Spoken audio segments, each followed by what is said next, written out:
واخدة وقت من البيت، يعني كام تقريبا من 7 ل 9 يعني. فعايز أقدم لها صديقي العزيز وحبيبي الولد الشقي الشاعر أيمن إسماعيل.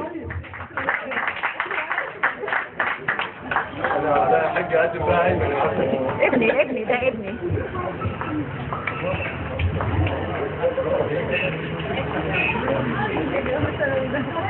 أنا ببدأ على الصالون الجميل ده وبرحب بالمنصة وجميع الحضور.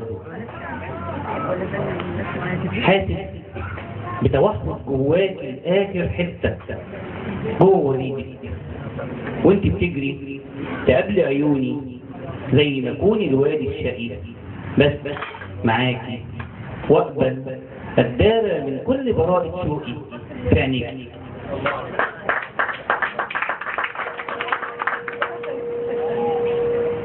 مشهد ما بيتكررش، المشهد ما بيتكررش، العيون اللي دايما معانا بتحسب علينا النظرة انشغلت عنا وبقينا لأول مرة لوحدينا رغم الزحمة.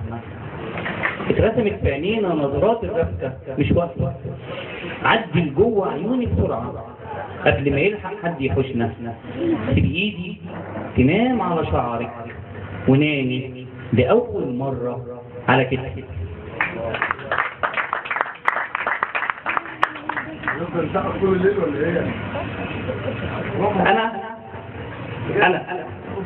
أنا اللي عشقني العشق من صغري، سكنت حوالي كل العيون، كل عين شافتني تمنتني إلا عيوني، أنا اللي بيهم بقيت مفتون.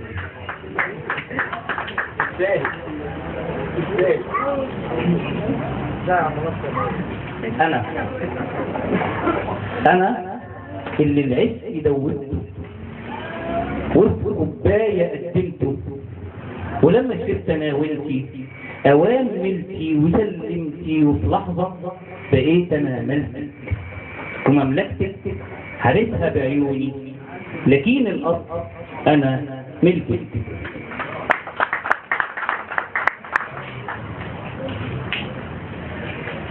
عقدة وشنيطة، عقدة وشنيطة اتعقد لساني، جيت أقول بحبك، جيت أقول بحبك، حكيتيلي عن حب تاني.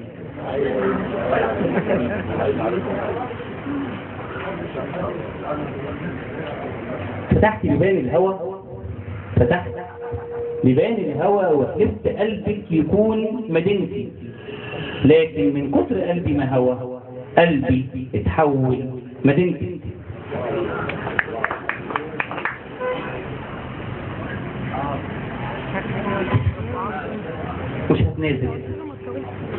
مش هتنازل عن دقة قلب ملاها الخوف، ولا هنسى اني في ثانية بقيت ملهوف وطرت بقلب لحدك، واللي وصلني منك بس طيوف. انا جاي اتصور.